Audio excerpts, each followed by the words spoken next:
Bonjour et bienvenue sur Spotlight. Aujourd'hui, on va vous parler du HTC One. Alors, on perd pas de temps, on commence avec la traditionnelle prise en main. Lorsqu'on débourse 630 € dans un smartphone, on attend un produit avec une qualité perçue impeccable. C'est le cas avec ce HTC One. On trouve une coque monobloc en aluminium, un assemblage précis, une prise en main confortable. Le design est sobre et valorisant. Nous avons rarement eu un produit aussi bien fini entre les mains. Une coque monobloc qui présente deux inconvénients. L'absence d'une carte mémoire pour étendre les 32 ou 64 Go en interne et évidemment pas de batterie amovible. En façade, on trouve deux grilles qui cachent un haut-parleur stéréo. Le son est remarquablement bon. À noter que les deux haut-parleurs situés en façade offrent une excellente spatialisation du son. On notera juste un manque flagrant de basse. Côté encombrement, ce HTC One avec son écran de 4,7 pouces s'inscrit dans la norme. Son design bombé camoufle ses 9,3 mm d'épaisseur contre 7,9 pour un Galaxy S4 ou un Xperia Z. Le tour du propriétaire est assez classique. On trouve un jack audio, une prise micro USB pour la sortie vidéo, donc micro USB MHL, et on y reviendra, un module infrarouge pour prendre la main sur la télé. Côté affichage, HTC a implémenté donc une dalle de 4,7 pouces présentant une très haute densité de pixels. L'affichage est donc remarquablement précis et mettra en valeur tous les contenus. Alors cette densité de pixels, bon, c'est un argumentaire marketing. Ce qui est en revanche assez intéressant, c'est la technologie utilisée ici. Donc c'est un LCD, un super LCD 3 qui présente d'excellents angles de vision et surtout une excellente restitution des couleurs. C'est fidèle, les contrastes sont profonds et en plus on a une excellente luminosité. Donc vrai carton plein sur cet écran de 4,7 pouces.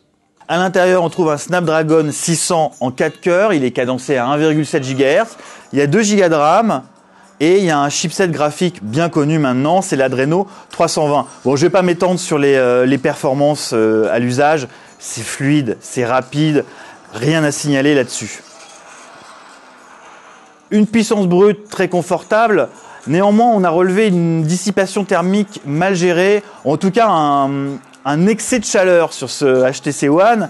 Une petite session de jeu de 15 minutes et ce One monte à 41 degrés, plus de 41 degrés, 41 degrés 6. À titre de comparaison, sur un Xperia Z dans les mêmes conditions, il monte à 36,9 degrés. Côté autonomie, le premier retour est positif. On a une batterie de 2300 mAh sur un usage qu'on va qualifier de mix, donc un peu de navigation web, les notifications, quelques coups de fil, de la musique et de la vidéo. On dépasse assez nettement la journée et demie loin d'une prise de courant. C'est plus qu'un Xperia Z par exemple.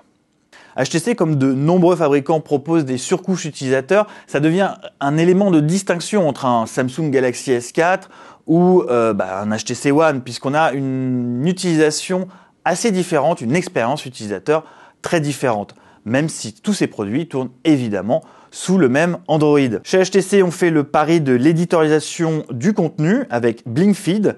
Donc le menu principal accueille les actus, les réseaux sociaux sous forme de vignettes dynamiques. C'est sympa, dommage qu'HTC nous dicte quel contenu consommer avec très peu de partenaires médias. Là, typiquement, l'actualité, le lifestyle, la musique, la techno ou le gaming. Pas possible d'étendre ces sources avec de nouveaux sites info, par exemple. Côté photo, on trouve des fonctionnalités de partage, mais aussi de la création et de la retouche. Possibilité, par exemple, de fusionner 5 photos pour créer une scène dynamique, ou de retoucher, supprimer des éléments dans une photo. Ça marche de manière un peu aléatoire. On trouve aussi un mode à 60 images par seconde en 720p et également un second slow motion qui est proposé. Sur ce ralenti à 120 images par seconde, la qualité passe en 768 par 432 pixels. C'est pas exceptionnel, mais ça reste exploitable et c'est surtout assez amusant. HTC propose donc une appli pour exploiter le port infrarouge. Donc cette application permet de prendre la main, je l'ai dit, sur la box ou sur la télé.